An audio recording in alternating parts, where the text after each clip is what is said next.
안녕하십니까. 2주차 강의의 마지막입니다. 3차시고요. 오늘은 약물의 독성에 대해서 한번 보도록 하겠습니다.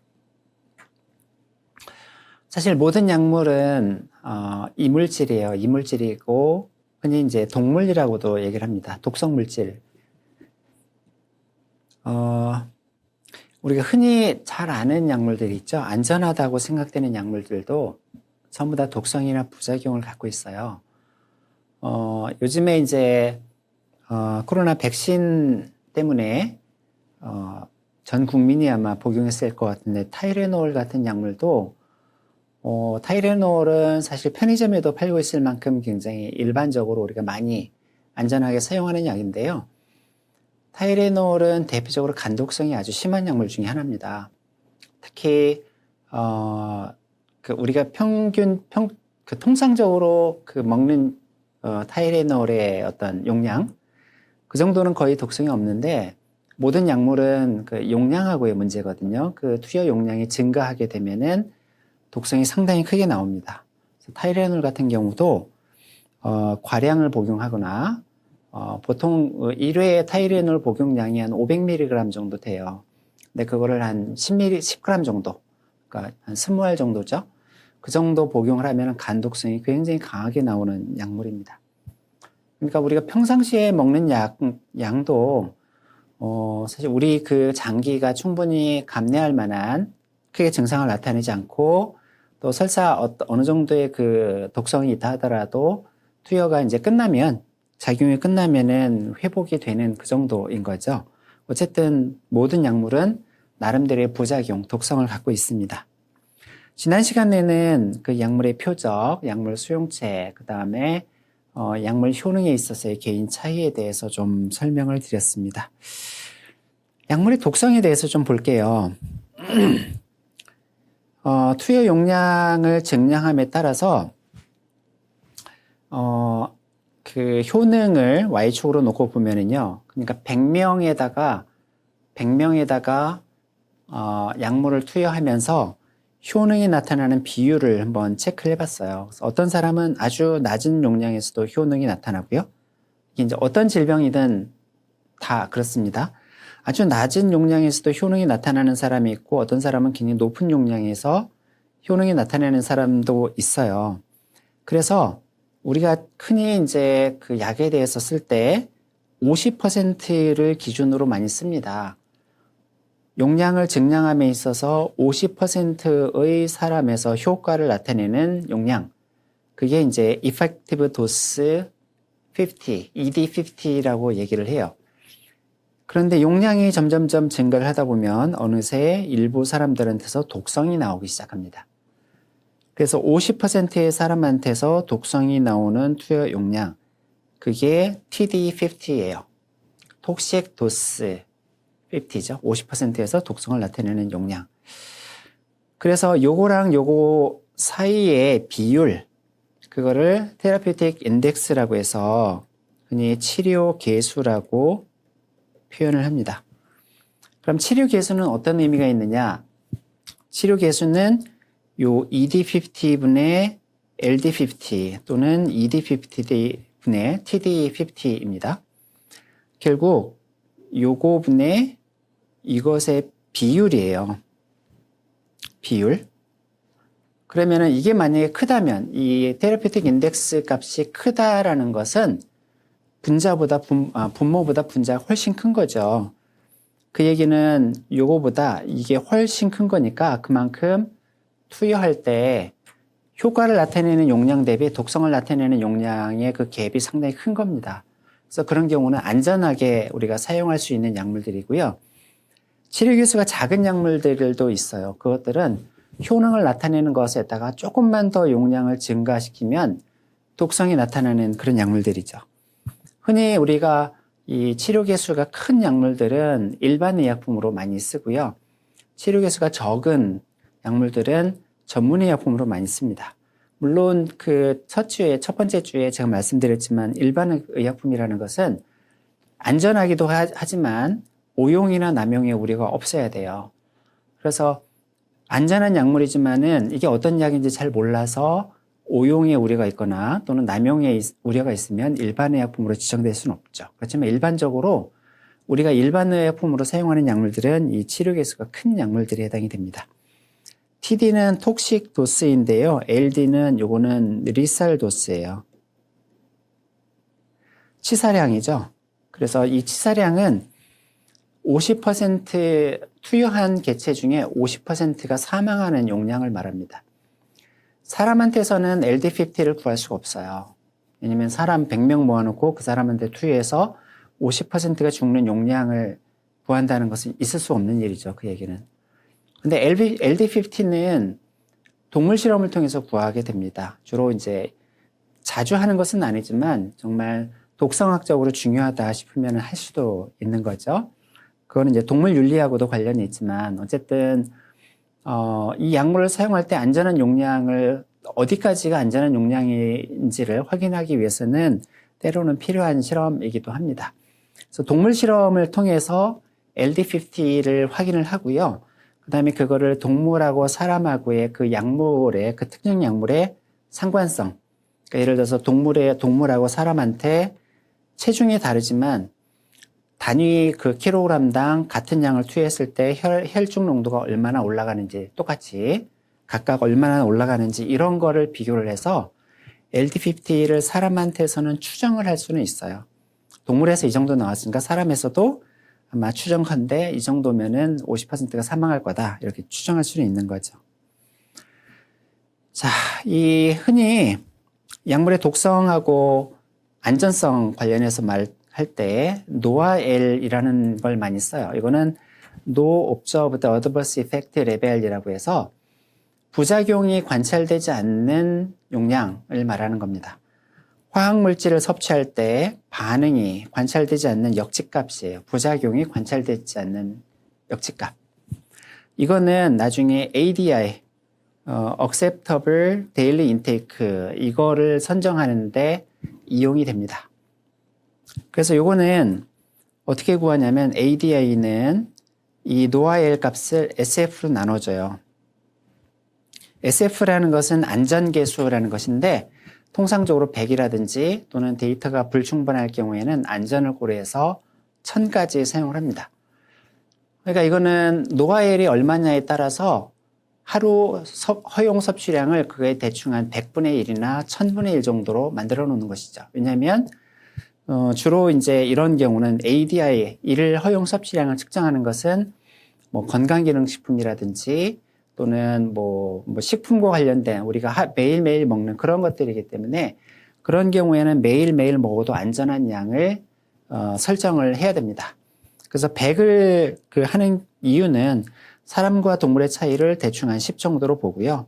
그 다음에 감수성 차이를 10 정도로 해서 한 100배 정도 이렇게 보는데 데이터가 별로 없을 때는 이거보다 좀 더 안전하기 위해서 한 1000까지, 1000으로 이렇게 1000분의 1 정도 되는 용량을 일일 섭취 허용량으로 정해 놓습니다. 여러분들이 만약에 그 건강기능식품이라든지 이런 거 보면은요, ADI 값이 정해져 있어요. 그래서 그 허용량을 넘어서지 않도록 그렇게 정부에서 규제를 합니다. 약물의 독성은 여러 가지가 있어요. 약물의 독성은 의약품 고유의 독성일 수도 있고요. 때로는 과용량 독성, 과용량이라는 것은 혈중 농도가 너무 올라가서 나오는 독성인데 이거는 약물을 너무 자주 투여받는다든지 이래서 약물이 축적이 돼서 나오는 독성도 있고요. 배설이 잘 안 돼서 축적이 되는 경우, 그 다음에 약물 대사가 안 돼서 축적이 되는 경우 이런 것들이 있고 개인에 따라서 약물에 이 과민하게 반응하는 사람들이 있습니다. 이런 약물 과민증이라든지 또는 약물 상호작용에 의한 독성, 특이체질 이런 것들이 있습니다. 의약품 고유의 독성이에요. 이거는 가장 일반적인 의약품의 독성입니다. 아스피린 같은 경우는 이 해열 진통제로 많이 사용했죠. 이제 첫 시간에도 지난주에도 한번 설명을 드렸는데 염증을 억제하는 데 굉장히 좋은 약입니다. 과거에는 관절염 환자들이라든지 이런 사람들이 많이 썼어요. 관절염이 있으면 염증을 억제해야만 통증이 줄어드니까 많이 썼는데 아스피린을 처음에 그 용도로 썼을 때 한 달 정도 이렇게 아스피린을 투여를 했더니 전부 다 위장관 장애가 나타났어요. 위가 너무 아프고 심한 경우는 위궤양이라든지 이런 게 막 생겼습니다. 그래서 조사를 해보니 아스피린이라는 것이 이건 그냥 뭐 간단하게 그냥 들어만 주세요. 아스피린은 사이클로옥시게네이즈라는 이 효소를 억제하는데 염증과 관련된 것은 사이클로옥시게네이즈 타입 2예요. 근데 아스피린은 사이클로옥시게네이즈 타입 1하고 타입 2 중에서 이 둘 다 억제하는데 그 중에서도 타입 1을 좀 더 많이 억제를 합니다. 그런데 이 사이클로옥시게네이즈가 하는 역할이 뭐냐면은 프로스타글란딘이라는 물질을 합성하는 효소입니다. 이게 위장관에서는 어떤 역할을 하냐면 특히 위장관에 있는 프로스타글란딘 E2나 I2 같은 경우는 우리 위에서는 위산이 분비가 되죠. 위산은 염산이고요. pH가 굉장히 낮아요. 강산인데 그 강산으로부터 pH가 1.5에서 2 내지는 2.5 정도 되는 강산으로부터 우리 위벽을 보호하기 위해서는 위벽을 중탄산 이온하고요. 그 다음에 점액질로 이렇게 보호막을 쳐줍니다. 그래서 위 점막에서 점액질하고 그 다음에 중탄산 이온을 분비를 해서 위를 보호를 해주는데 그거 분비를 촉진해주는 물질이 이 프로스타글란딘이에요. 그런데 염증을 억제하기 위해서 염증에서는 이 물질들이 염증 반응을 매개를 하거든요. 근데 이걸 억제하기 위해서 투여한 아스피린이 위에서 프로스타글란딘의 생성을 막아서 위산으로부터 위벽이 그냥 무방비로 노출이 되게 돼요. 그러니까 위 점막이 아주 심각하게 손상을 받습니다. 이런 것들은 의약품의 고유의 독성에 해당이 돼요. 그 다음에 과용량 독성은요. 약물은 양리작용을 나타내는 그 유효량이 있고요. 치료 가능한 어떤 용량이 있고 그거보다 용량이 증가하면은 중독량, 최소 중독량을 넘어가면 중독이 되고요. 독작용이 나오는 그거보다 더 올라가면 이제 치사량으로 넘어가게 됩니다. 그래서 과용량 독성이라는 것은 우리가 많이 투여를 일부러 많이 먹었건 아니면은 우리 몸에서 대사가 안 되거나 배설이 안 되어서 축적이 되었건 어쨌든 혈중 농도가 지나치게 높이 올라가면서 나오는 독성이 바로 과용량 독성입니다. 이거는 개인 차이일 수도 있어요. 또 하나는 약물의 과민증입니다. 과민증이라는 것은 우리가 정상적으로 투여받는 용량, 그걸 이제 상용량이라고 하는데 상용량을 투여했을 때 정상적인 반응보다 큰 반응이 나타나는 현상, 이게 과민증이고 그거는 우리 몸이 좀 과도하게 반응을 일으키는 겁니다. 이것의 어떤 여기서 나타나오는 어떤 질병이라든지 이 부작용은 비교적 경미해요. 그리고 이것은 면역 반응에 의한 것은 아닙니다. 근데 과민성하고 항상 같이 생각해야 되는 것이 약물 알러지예요. 약물 알러지는 약물을 반복 투여했을 때 나타나는 병적 증상입니다. 이거는 면역 항체 중에 이뮤노글로불린 E 이게 만들어져서 처음에 약물을 투여했을 때 그 약물에 대해서 이뮤노글로불린 E가 만들어지고요. 그 다음 또 투여했을 때 이뮤노글로불린 E가 결합되어 있는 그 비만 세포에 감작이 되면서 히스타민이 분비가 됩니다. 그 히스타민에 의해서 나오는 반응이 바로 이 알러지 반응이 돼요. 물론 알러지라는 것은 조금 굉장히 복잡하지만 주로 가장 대표적으로 작용하는 물질이 히스타민입니다. 근데 히스타민이 분비가 되면 히스타민이 여러 반응이 있는데 역할이 있는데 가장 대표적으로 기억을 해야 되는 것은 첫 번째가 혈관을 이완시키고요. 두 번째는 기관지를 수축을 시켜요. 그래서 국소적으로 만약에 알러지가 일어나면 국소적으로 좀 빨갛게 발적이 일어나는 경우가 가장 흔합니다. 그 빨갛게 발작이 일어나는 경우는 그 부위에 모세혈관이 확장이 되면서 피가 많이 그쪽에 흐르다 보니까 좀 빨갛게 되는 거죠. 최근에 근데 백신과 관련해서 아나필락시스라는 말 많이 들어봤을 거예요. 아나필락시스라는 것은 뭐냐면 약물 알러지 반응이 국소적으로만 나타나면 상관이 없어요.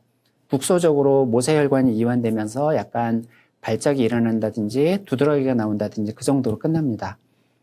근데 만약에 히스타민이 우리 몸에서 전신적으로 분비가 되면 어떨까요? 아까 좀 전에 히스타민의 가장 대표적인 작용을 두 가지 설명드렸습니다. 하나는 모세혈관을 이완시킨다 그랬고, 하나는 기관지를 수축시킨다 그랬어요. 우리 몸에 전신적으로 있는 모세혈관이 이완이 돼버리면 혈액의 양은 똑같은데요. 혈관의 용적이 늘어나요. 그러면은 어떻게 되겠어요? 용적이 늘어났기 때문에 혈액의 양은 동일한데 혈압이 떨어져 버립니다. 혈압이 떨어지면 우리 몸에서 가장 중요한 것은 뇌 쪽으로 혈액이 충분히 공급이 돼야 되는데 혈압이 떨어지면 뇌 쪽으로 충분한 혈액 공급이 안 됩니다. 두 번째로는 기관지가 수축이 되면서 호흡곤란에 빠져요. 그래서 이 아나필락시스가 오면 전신적으로 말초혈관이 이완이 되면서 혈압이 뚝 떨어지고 그리고 호흡곤란이 오면서 쇼크에 빠지게 됩니다. 그게 이제 지속이 되면 사망할 수가 있는 거죠. 그래서 이 아나필락시스는 굉장히 위험한 상황이에요. 그래서 보통 아나필락시스가 오게 되면 바로 응급실로 가야 됩니다. 자칫 잘못하면 사망할 수가 있어요.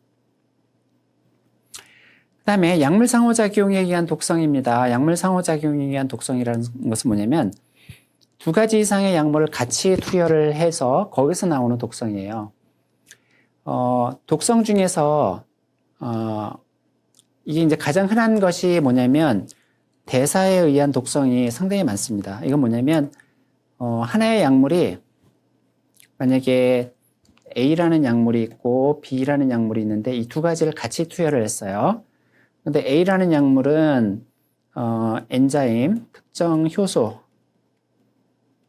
엔자임 C에 의해서 대사가 돼서 이게 배설된다라고 가정을 해보죠.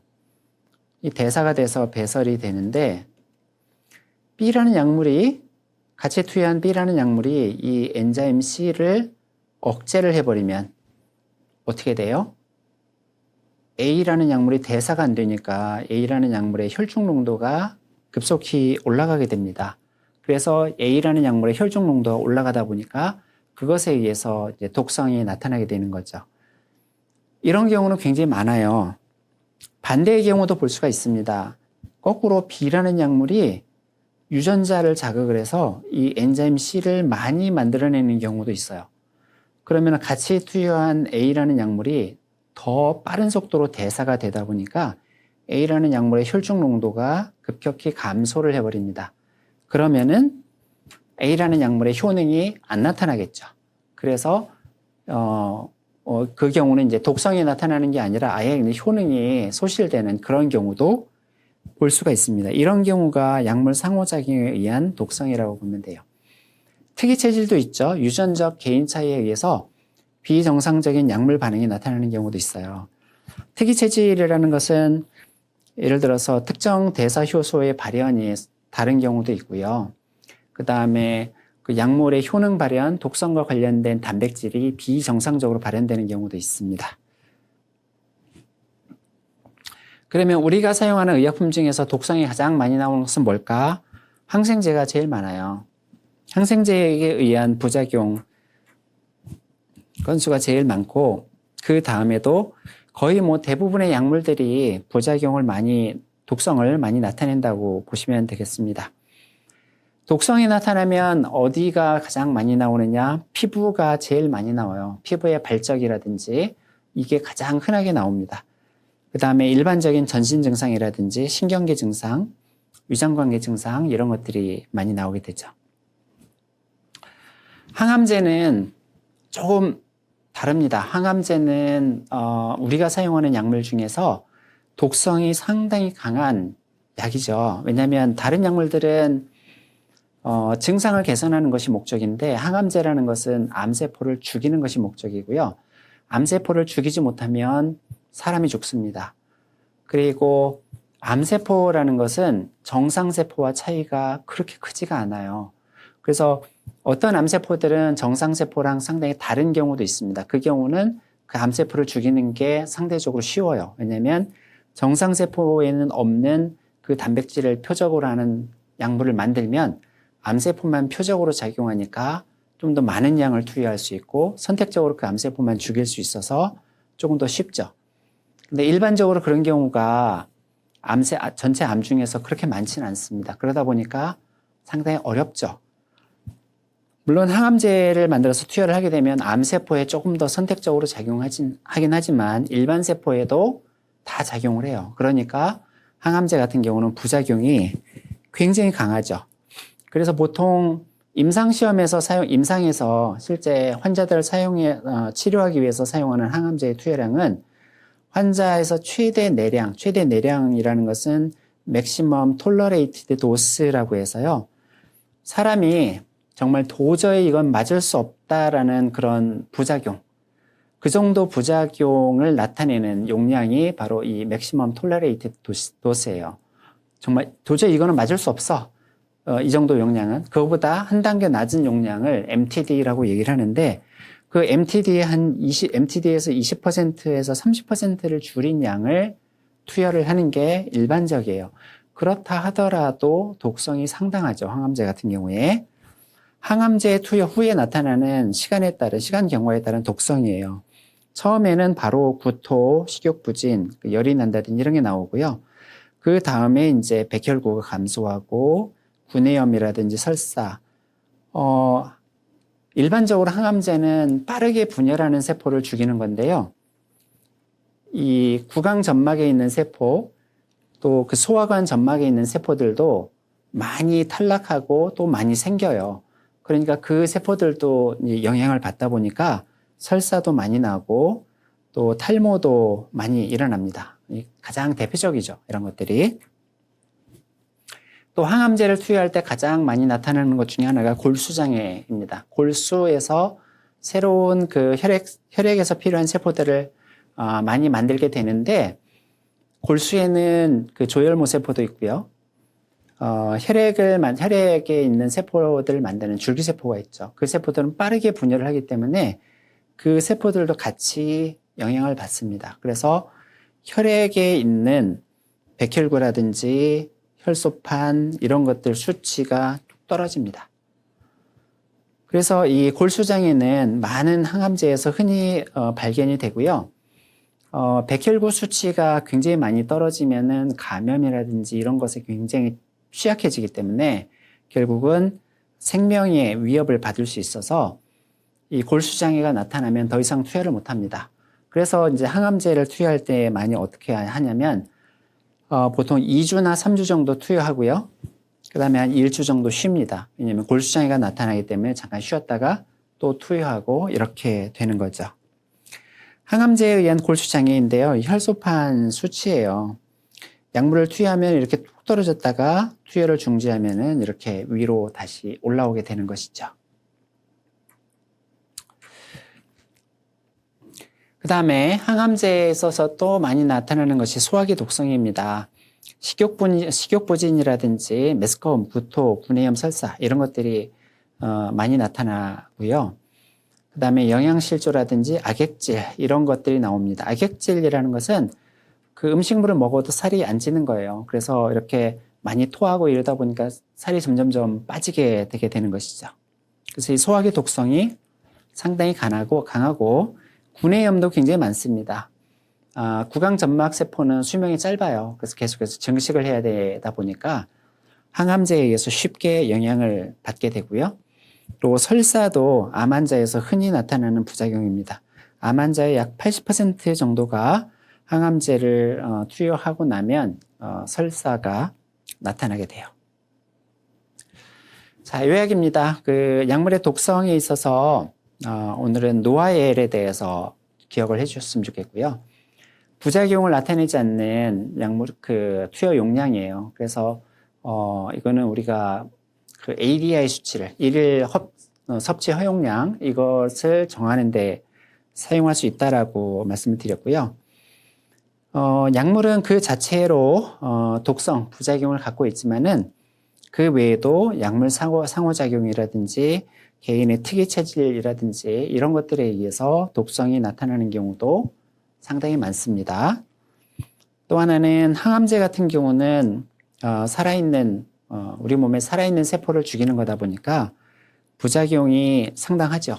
그리고 이제 암 특성상 고농도를 사용할 수밖에 없기 때문에 그 자체로 독성이 또 상당하다 이렇게 좀 기억을 해 주셨으면 좋겠습니다.